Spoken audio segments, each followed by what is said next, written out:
So today I'm going to give my opinion on the last 3 Orlando Magic games, and I'm not going to lie, I feel like I'd wait after this game to kind of give my true opinion. That's why it's taken so long. So I'm really going to be focusing on this last game against Dallas, which really impressed me, but I'm also going to touch on the previous 2 games against the Memphis Grizzlies and the San Antonio Spurs. But before I get into this, make sure you like the video, subscribe to the channel. I'd appreciate if you sub to the channel for more Orlando Magic content. And without further ado, let's get right into it. So the Orlando Magic just beat the Dallas Mavericks 105-110, and I can't lie, I'm actually impressed with a lot of things. Now obviously the players that I might talk about today may not have had the best games of all time, but I saw valid and vast improvements which made me very excited about the way they played. But first of all, let's touch on the Orlando Magic as a team. So what made them beat the Dallas Mavericks? Well, first of all, not to be negative, I'm very happy Luka Doncic did not play in the second half, but let's talk about overall team stats that really did push them ahead and help them win this game. So the Orlando Magic absolutely just killed the Dallas Mavericks on the glass with 52 overall rebounds compared to their 35, and I believe of those 52, 13 of those were offensive compared to the Dallas Mavericks 3. Yeah, not very great. However, one person I want to touch on now, that was just a quick, touch on that, is Bol Bol. Now, I do believe going into this game, a lot of people were kind of down on Bol Bol and extremely frustrated, because so was I. Because in the previous games, Bol Bol, you are 7'3".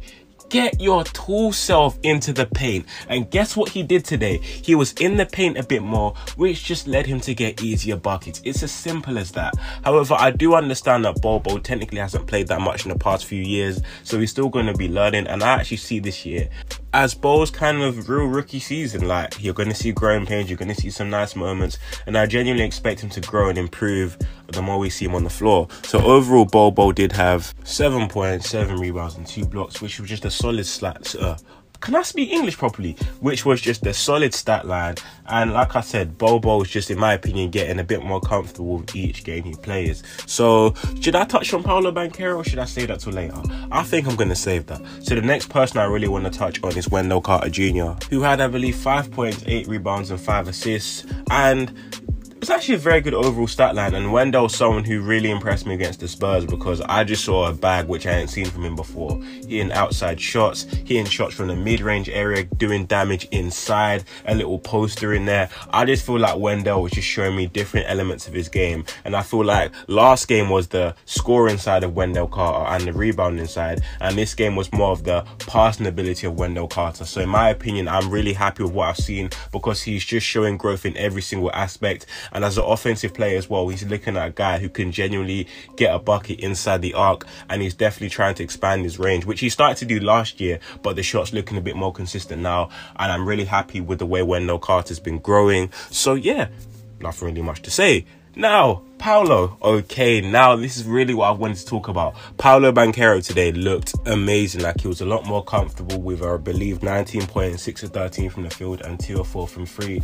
And the biggest, in only 21 minutes, and the biggest takeaway I took from Paolo was his aggression. Now, a lot of people were concerned with his performances against Memphis and San Antonio, which is, I wouldn't say understandable, but yeah.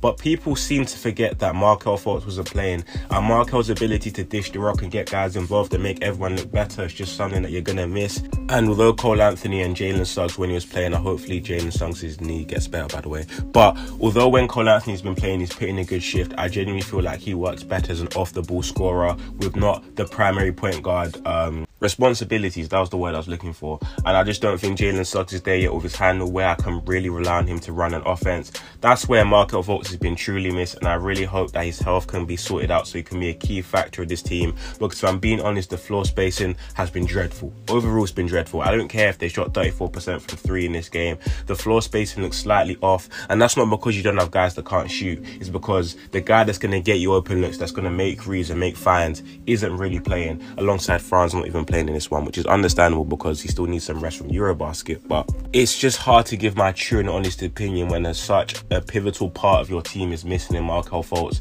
But I just feel like I'm going to take the positives from each and every performer today. I feel like Terrence Ross just doing Terrence Ross things, just being a bucket off the bench. Mo Bamba being a stretch 5 off the bench, going 3 or 4 from downtown, and just being a great floor spacer.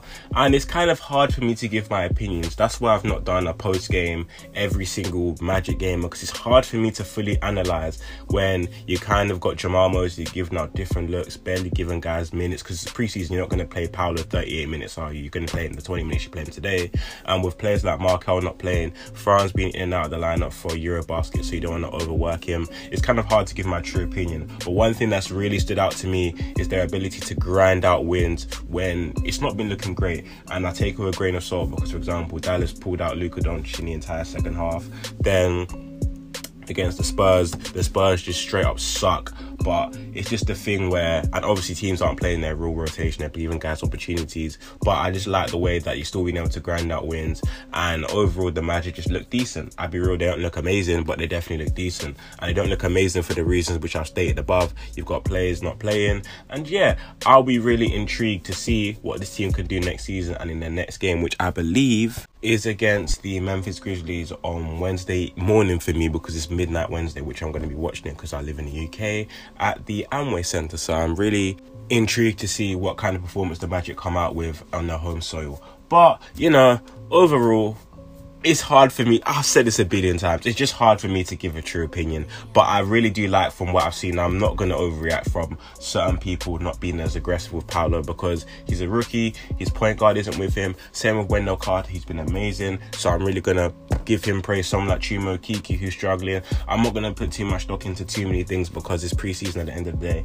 However, this kind of summary been pretty vague, but at the end of the day, I've seen guys in my comment section kind of emphasizing me to make a Magic video because they're unhappy about this and that. And it's like, guys, just relax. Like, it's preseason, and someone like Bobo, who, I'll be real, he did kind of piss me off, I'll be real. But not in this game, because he kind of understood that he's 7'3" and not 6'2", and got his behind in the paint a bit more, which led him to get easier buckets, like I said earlier. But I'm definitely going to be right on top of that game against Memphis, and I'm going to go into a lot more detail with that one because it's close to the season starting. So I'm really going to key in on certain things, and hopefully France will be playing in that one. So yeah, thank you guys for watching this video. Please drop a sub, drop a like, stay safe, and peace.